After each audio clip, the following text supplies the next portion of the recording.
نحمده ونصلي على رسوله الكريم اما بعد فاعوذ بالله من الشيطان الرجيم بسم الله الرحمن الرحيم كلا انا خلقناهم مما يعلمون فلا اقسم برب المشارق والمغارب انا لقادرون على ان نبدل خيرا منهم وما نحن بمسبوقين۔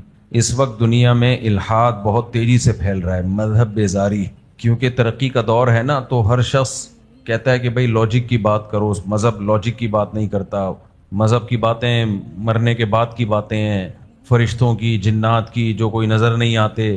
تو یہ دور جو ہے لاجک کا دور ہے۔ ابھی میں چند دن پہلے ایک اسکالر کو سن رہا تھا، وہ محترم فرما رہے تھے کہ یورپ نے خدا کے وجود کو ثابت کرنے کے لیے 300-400 سال لگا دیے، مگر اب تک وہ اس کو سائنسی حقیقت قرار نہیں دیتے۔ یعنی ان کے ہاں 300-400 سال سے سائنسدان اس بحث میں لگے ہوئے ہیں کہ خدا ہے یا نہیں ہے، تو ابھی تک سائنٹیفکلی وہ اس کو ثابت نہیں کر سکے کہ خدا ہے۔ مطلب یہ کہ ان میں بھی بہت سے کہتے ہیں ہے، کچھ کہتے ہیں نہیں ہے۔ یہاں تک کہ ایک مشہور سائنٹسٹ جس کی ابھی موت واقع ہوئی ہے، اسٹیفن، کیا نام تھا اس کا؟ اسٹیفن ہاکنگ، مشہور تھا نا، جو بیچارہ فالج ہوا تھا، بیچارہ تو نہیں کہنا چاہیے، جو فالج ہوا تھا وہیں سے سگنل بھیجتا تھا، وہ اس کے کچھ آلات لگائے ہوئے تھے، بات چیت کرتا تھا۔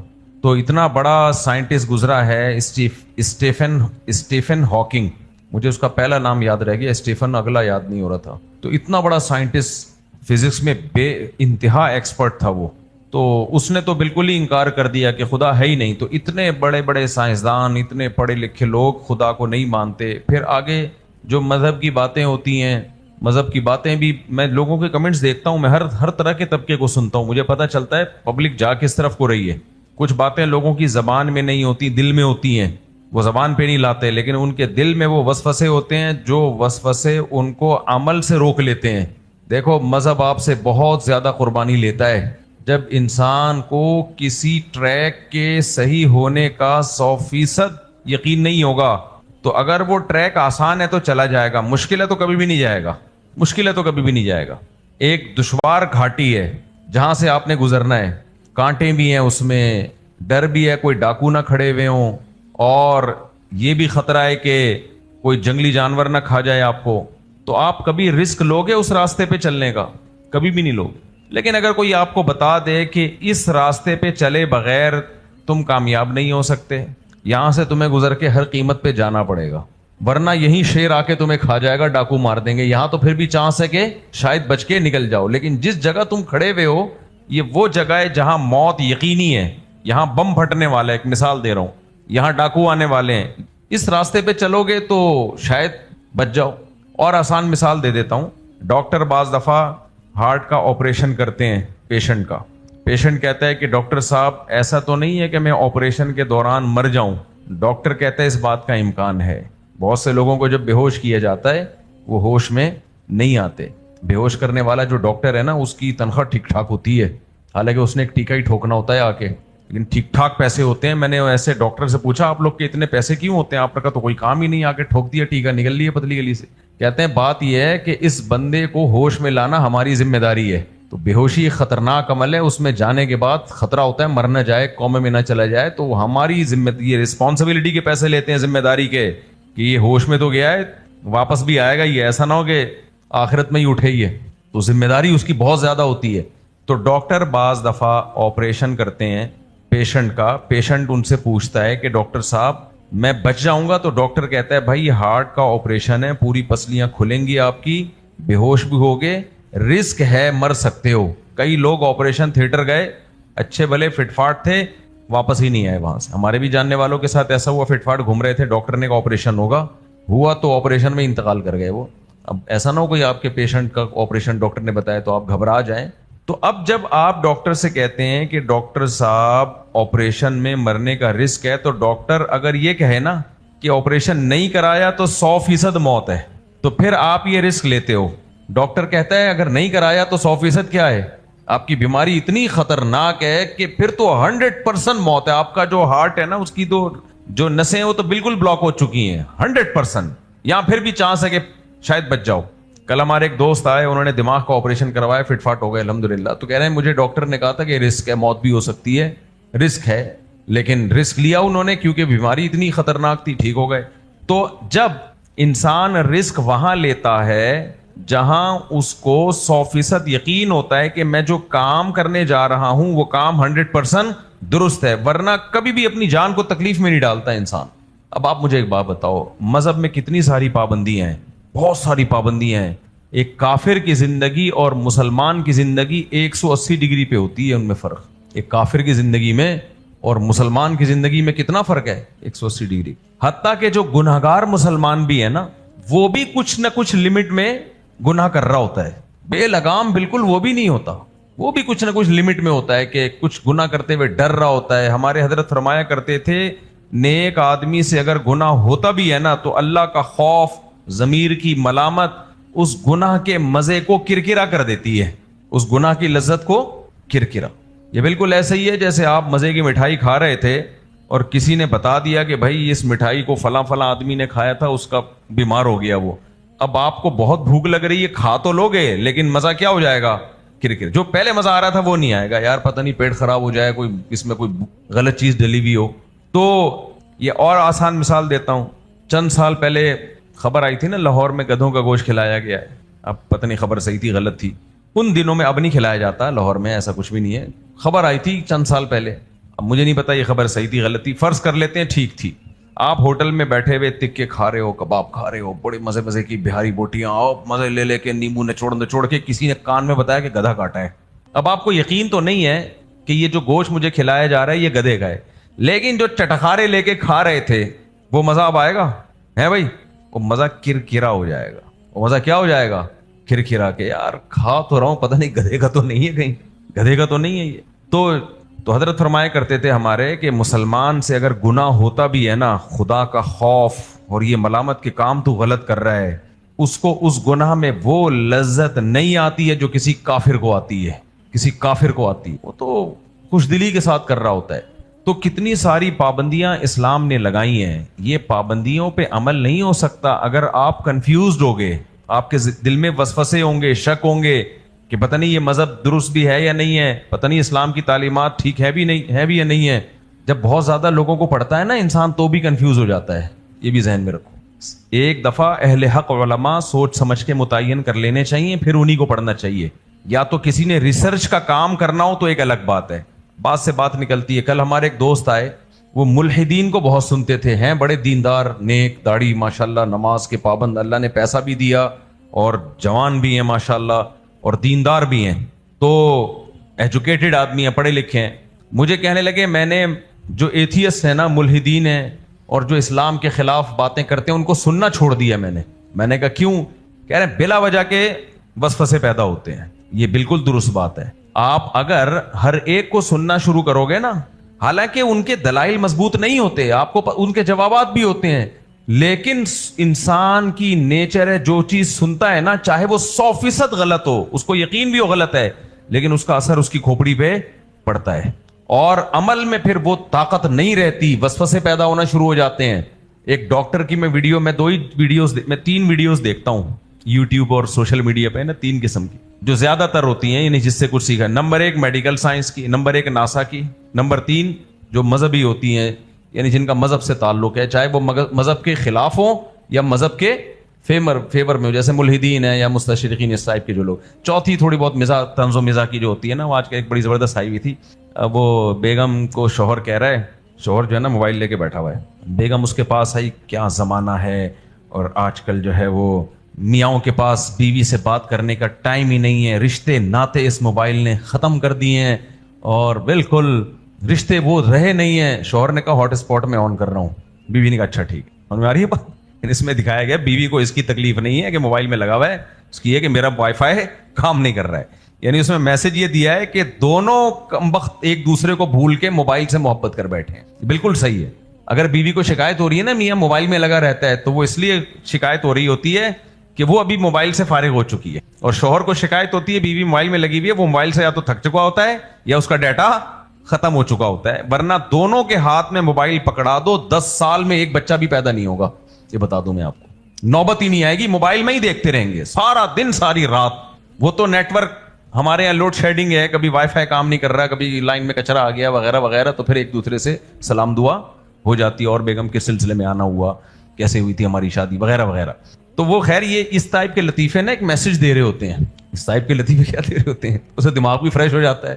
جو لوگ طنز و مزاح کی چیزیں نہیں دیکھتے نا, اور خاص طور پہ ایجوکیشن سے ان کا تعلق, ہمارا تو تعلیم سے تعلق ہے نا, ریسرچ سے تعلق ہے, تحقیق سے تعلق ہے, تو جو اس طرح کی مزاح کی چیزیں نہیں دیکھتے ہیں, تھوڑی بہت, زیادہ نہیں, ایسا نہیں کہ سارا دن ساری, تھوڑی بہت, تو وہ ان کی کھوپڑی کیا ہو جاتی ہے, بولو, خراب ہو جاتی ہے. میں نے دیکھا ہے اپنی زندگی میں نا, وہ چڑچڑے ہو جاتے ہیں, وہ پاگل ہو جاتے ہیں. تو اس لیے دماغی کام کرنے والے کے لیے تو بادام کھانے سے زیادہ ضروری ہے کہ وہ مائنڈ کو فریش کرے. میں جب کام کرتے کرتے تھکتا ہوں نا دماغی کام, تو باہر نکلتا ہوں, پھر میں تھوڑا سا گپ شپ لگاتا ہوں, ادھر ادھر کی لمبی لمبی تھوڑی سی مذاق میں پھینکتا ہوں, پھر واپس آ کے کام شروع کرتا ہوں, یا اپنے بچوں کے پاس جا کے بیٹھ جاتا ہوں. بچہ سے بڑی تو انٹرٹینمنٹ اس کائنات میں ہے ہی نہیں. ابھی کل میں نے ایک ویڈیو بنا کے اپلوڈ کر دی. ویڈیو کیسے, میں کام کر رہا ہوں آفس میں, تو دو بچے آئے, دو بچے باہر کھیل رہے تھے میرے, تو میں نے ان دونوں کو سامنے لا کے بٹھا دیا. اچھا, اصول یہ ہے کہ آفس میں بچوں کو کبھی بھی نہیں لانا چاہیے. جب بھی آپ کوئی دماغی کام کر رہے ہو, آفس ورک کر رہے ہو, تو وہاں بچوں کا داخلہ کیا ہونا چاہیے, بولو, منع. سمجھ میں آ رہی ہے بات؟ بچوں کا ایک الگ دنیا ہے, آپ کی دماغی کام کی, ریسرچ کی ایک مطالعہ کر رہے ہو, تو بچے نہیں کرنے دیتے یہ کام. لیکن میں نے کہا چلو یار آج بٹھا دیتا ہوں ان کو اپنے آفس میں, سامنے لے جا کے بٹھا دیا میں نے.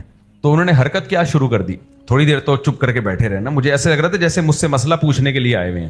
چھوٹے چھوٹے ہیں دونوں, پدے پدے سے بہن بھائی ہیں, بالکل ایسے لگ رہا تھا جیسے مسئلہ پوچھنے کے لیے آئے ہوئے. میں نے تو سب سے پہلے ان کی ویڈیو بنا کے گھر میں بھیجی. میں نے کہا یہ ایسے لگ رہا ہے جیسے اس سیٹ پہ بٹھایا جو مسئلہ پوچھنے کے لیے نا لوگ آتے ہیں, سامنے بٹھا دیا, اور میں اپنے کام میں لگ گیا لیپ ٹاپ میں.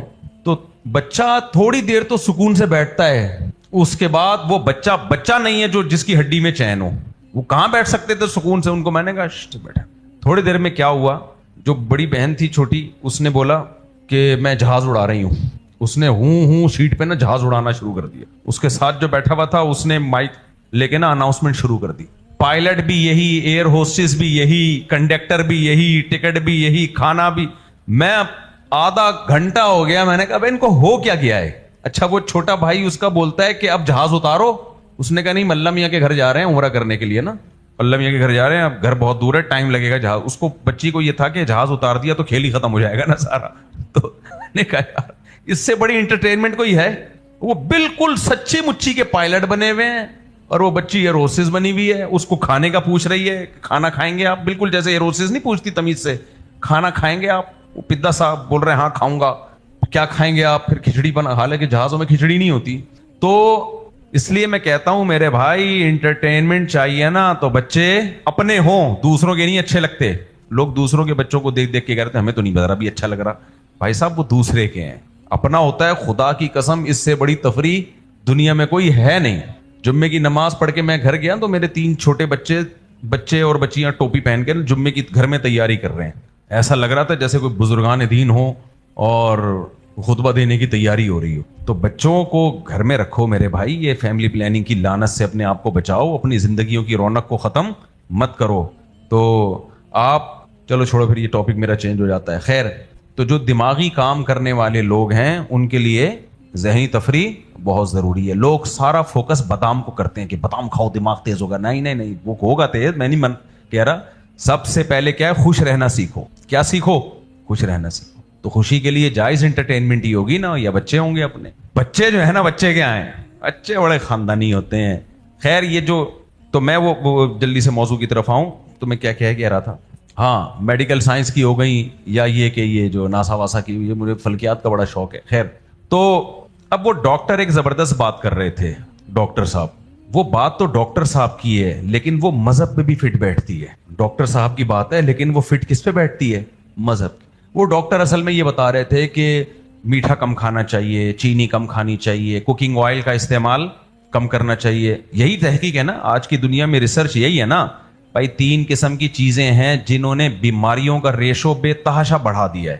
3 قسم, یہ ڈاکٹر صاحب کہہ رہے تھے کہ 3 قسم کی چیزیں ہیں جن کو اپنی لائف سے نکالنا پڑے گا. ساری دنیا کے ڈاکٹر کہتے ہیں, اور یہ ریسرچ سے ثابت ہوتے. چینی کو, نمبر 2 کوکنگ آئل کو, نمبر 3 فاسٹ فوڈ کو. سب کہتے ہیں نا, آپ نے بھی سنا ہوگا, پیزے, برگر, ڈبل روٹی, سموسے, پکوڑے, یہ نکالنے پڑیں گے آپ کو اپنی لائف سے. تو ساری دنیا کے ڈاکٹر کہتے ہیں. لیکن یوٹیوب ہی پہ جب آپ کو یہ چیزیں پڑھتے ہو نا, سنتے ہو ڈاکٹروں سے, تو آپ میں ایک عمل کا جذبہ پیدا ہوتا ہے. ہر مسلمان یا ہر انسان چاہتا ہے نا میری صحت اچھی ہو. ڈاکٹر موٹیویٹ کرنے کے لیے کہتے ہیں کہ اگر آپ شوگر سے اوائڈ کریں گے, ایک ڈاکٹر نے بڑی اچھی ویڈیو بنائی کہ 1 مہینہ صرف چینی چھوڑ دو, پھر آپ کے اندر یہ تبدیلیاں پیدا ہوں گی. آدمی ایک دم جوش میں آتا ہے. کیا خیال ہے؟ وہ تبدیلیاں ہوں گی, آپ کا کلر ایک دم فیئر ہو جائے گا, اور آپ کی نیند بہتر ہو جائے گی, آپ کی آنکھوں کی روشنی تیز ہو جائے گی, اور آپ کو لگے گا کہ دماغ آپ کا ڈبل ہو جائے گا, وغیرہ وغیرہ. ہر انسان جب یہ سنتا ہے تو ایک دم جوش میں آتا ہے کہ نہیں آتا؟ کیا خیال ہے کہ یار میں ایسا ہو جاؤں گا, اور آپ کا موڈ اچھا ہو جائے گا. موڈ کا اس سے بڑا گہرا تعلق ہے. تو ہر انسان کہتا ہے یار اب چھوڑ دو. لیکن چینی چھوڑنا آسان ہے؟ بولو. صبح چائے میں چینی ہوتی ہے, پھیکی چائے پیو, آدمی کہتا ہے یار چرس پی لیتا وہ زیادہ بہتر تھا. کیا خیال ہے؟ پھر کہتے ہیں لو کارب ڈائٹ کھاؤ. لو کارب میں کیا ہے؟ روٹی کم کر دو یا چھوڑ دو, روٹی کے بجائے جو پہ آ جاؤ یا ملٹی گرین ٹائپ کے آٹے پہ آ جاؤ. وہ آسان ہے؟ ساری زندگی روٹی کھائی ہو. لوگ کہتے ہیں یار ہم سے نہیں, وہی پراٹھا, میں اپنا بتاؤں مجھ سے نہیں صبح کا پراٹھا چھوٹتا. تو لو کارب فرانا ڈمکانا, ایک دم جوش میں آتا ہے. 4 دن کے بعد ٹھس ہونا بولو شروع. آدمی کہتا ہے ڈاکٹر صاحب تو کھا لے یار, زندگی کیا ہو گئی. حالانکہ وہ ڈاکٹر صحیح کہہ رہا ہے بھائی, کچھ دن تو صبر کرو نا, عادت تو ہونے. وہ ڈاکٹر یہ بھی بتا رہا ہوتا ہے 3-4 دن تکلیف ہوگی, لیکن چند دنوں بعد آپ کو عادت ہو جائے گی. روٹی کم کر دو, چھوڑو نہیں, کم کر دو. تو ایک دم جوش آتا ہے کہ نہیں آتا یار اب سے میں. لیکن پتہ ہے کیا ہوتا ہے, لوگ بتاتے ہیں, لوگوں کے ساتھ یہ ہوتا ہے کہ چند دنوں میں کسی دوسرے ڈاکٹر کی ویڈیو آ جائے گی. ابھی آپ نے 10 دفعہ ویڈیوز اس طرح کی دیکھی, آپ نے سوچا کہ اپنا لائف اسٹائل میں کھانے پینے میں چینج کروں گا, صبح جاگنگ کروں گا, شام کو جم جاؤں گا, پھر یہ لو کارب ڈائٹ کھاؤں گا, پروٹین اپنی ڈائٹ میں بڑھاؤں گا, دیسی انڈے کھاؤں گا, یہ کروں گا, وہ کروں. جو غریب ہے وہ اپنے حساب سے سوچ رہا ہوتا ہے کہ میرے لیے میں افورڈیبل یہ چیزیں ہیں. 3-4 دن میں جوش ٹھنڈا ہونا شروع. پھر کہیں نظر سے ایسی ویڈیو گزرتی 1 مہینے بعد, پھر آدمی کہتا ہے یار یہ کرنا پڑے گا یار. وہ ڈاکٹر ڈرا بھی رہا ہوتا ہے. آج ایک ڈاکٹر کی میں نے ویڈیو دیکھی, وہ کہہ رہے ہیں بھائی بڑھاپا اچھا گزارنا چاہتے ہو تو پلاننگ ابھی سے کرنی پڑے گی. بالکل صحیح بات ہے. اگر آپ چاہتے ہو 60 سال میں فٹ رہو. اچھا ڈاکٹر بڑے ہوشیار ہوتے ہیں, جو صحیح ڈاکٹر ہے نا, وہ ویڈیو بڑی خاندانی بناتے ہیں. ڈاکٹر نے ویڈیو بنائی 60 سال کے بوڑھے گوروں میں دکھائے کتنے فٹ بھاگ رہے ہیں, دوڑ رہے ہیں, جم فٹ. میں نے کل ایک 70 سال کے بزرگ دیکھے جم جاتے ہیں, UK سے آئے ہیں ملاقات کے لیے. میں نے کہا آپ کی عمر؟ کہتے ہیں 69. میں نے کہا بس کرو بھائی کیا کہہ رہے ہو؟ کہہ رہے ہیں 69. کہوں پکا ٹکا جم جا رہے ہیں. اور اب یہ بتاؤ, ایک ڈاکٹر آپ کو ویڈیو دکھائے کہ یہ 60 سال کا, 65 سال کا, 70 سال کا بوڑھا ہے, بھاگ بھی رہا ہے, جم بھی جا رہا ہے یا واک کر رہا ہے, اور ایک یہ 50 سال کا گھٹنے پکڑ کے بیٹھا ہوا ہے وہاں پڑا ہوا ہے. ہمارے یہاں ایسا ہوتا ہے کہ نہیں ہوتا؟ 55 سال کا توند نکلی ہوئی ادھر پڑا ہوا ہے, پولیس آ رہی ہے اٹھانے کے لیے, کروٹ بدلنے کے لیے, بچے گھما رہے ہیں, اور شوگر بھی ہے, بلڈ پریشر بھی ہے. تو وہ ڈاکٹر بتاتا ہے کہ یہ 70 سال کے لوگ ہیں جنہوں نے 25 سال کی عمر میں پلاننگ کی تھی کہ ہم نے 70 سال میں ایسا ہونا ہے. اور یہ وہ 50 سال کے جوان ہیں جو بڈھے ہو گئے, جنہوں نے اب تک پلاننگ نہیں کی ہے کہ ہمارا بڑھاپا کیسے گزرے گا. تو ایک دم انسان کو موٹیویشن ملتی ہے کہ نہیں ملتی؟ بولو نا یار, جوش آتا ہے کہ نہیں آتا؟ ہم نے 10 سال پہلے ایک ورکشاپ کی ٹائم مینجمنٹ یا سلیپ مینجمنٹ کی نا, اس میں حکیم سعید صاحب کے حالات ہمارے سامنے آئے. جو حکیم سعید شہید رحمت اللہ علیہ نا, بڑے حکیم تھے, انڈیا کے بہت بڑے حکیم. آپ کو یاد ہے وہ 70 ایئرز کی ایج میں ٹینس کھیلتے تھے, لانگ ٹینس, یا 75 69 یا 70 سال کی عمر میں وہ لانگ ٹینس کھیلتے تھے. لانگ ٹینس نہیں 1-1 گھنٹہ, آپ 10 منٹ کھیل کے دیکھ لو, پتہ چل جائے گا. اب جب انسان ایسے لوگوں کی سوانح پڑھتا ہے, یار 70 سال میں 1-1 گھنٹہ کھیل رہے ہیں, دوڑنے والا کھیل جس میں طاقت بھی لگتی ہے اور بھاگنا بھی پڑتا ہے. آج 40 سال کا آدمی نہیں بھاگ سکتا. تو فوراً ایک جوش پیدا ہوتا ہے کہ نہیں ہوتا کہ یار ہم بھی ایسا لائف اسٹائل بنائیں گے کہ 70 سال میں ہم بھی ایسے ہوں گے, اور اگر 70 میں ایسے ہوں گے تو 40 میں سوچو کیا تباہی ہوں گے ہم. تو یہ جوش پیدا ہوتا ہے کہ نہیں ہوتا؟ لیکن کیا آتا ہے, شیطان کہتا ہے ابے نہیں. حکیم سعید کا بڑا زبردست, میں نے تو ان کے قریبی دوستوں سے پوچھا ہے نا, ان کا لائف اسٹائل کیسا تھا. وہ بہت خاندانی لائف اسٹائل تھا, تبھی تو 70 سال میں وہ شہید کیا ان کو, ورنہ انہوں نے ابھی تک جانا نہیں تھا دنیا سے. ان کو تو کسی دہشت گرد نے شہید کر دیا اتنے قیمتی آدمی کو. وہ رات کو جلدی سوتے تھے, صبح جلدی اٹھ جایا کرتے تھے. کبھی بھی ایسا نہیں ہوتا تھا. ان کے شاگرد بتاتے ہیں کہ مسجد کی نماز میں 5 منٹ باقی ہوں اور ان کے قدم مسجد کے اندر نہ ہو. ہر نماز سے نا کم سے کم 5 منٹ پہلے وہ مسجد کے اندر ہوتے تھے. یعنی ان کی لائف میں نماز باجماعت کی ایسی پابندی. اور پھر روزانہ کھیلنا بھی ہے, ورزش بھی کرنی ہے. 2 ٹائم کا کھانا, 3 ٹائم کا کھانا نہیں تھا. ایک صبح ناشتہ اور رات کا کھانا عصر کے بعد, مغرب سے بعد کھانا ہی نہیں. سمجھ میں نہیں آ رہی میرا خیال ہے, رہنے دو, ٹاپک چینج ہو رہا ہے. لیکن میں صرف ایک بتانا چاہ رہا ہوں سمجھانے کے لیے کہ جب ایسے لوگوں کے حالات زندگی انسان سنتا ہے, پڑھتا ہے, جوش پیدا ہوتا ہے کہ نہیں ہوتا؟ بھائی یار ہم بھی ایسا ہی, آئندہ سے ہم بھی رات کو جلدی سوئیں گے, صبح صبح اٹھ جایا کریں گے, اور پھر فجر کی میں آیا کریں گے, 5-10 منٹ پہلے ہی بیٹھ جایا کریں گے صف میں تاکہ تکبیر اولا بھی ہو, صاف ستھرے طریقے. فجر کے بعد تھوڑا واکنگ کریں گے, ایکسرسائز کریں گے. پھر یہ والا ناشتہ اخروٹ اور بادام والا ہے, ٹھیک ہے, ہاف بوائل انڈے, پھر یہ ٹھش پش, تاکہ ہم بھی 70 سال میں بھاگ بھی سکیں اور دوڑ بھی سکیں. یہ جوش پیدا ہوتا ہے کہ نہیں ہوتا؟ کتنے دن ہوگا؟ 1 دن ہو جائے گا بہت مشکل سے. اس کے بعد آدمی کہے گا اب جو مزہ موبائل کا رات کو دیکھنے میں آتا ہے وہ دن میں آتا ہی نہیں.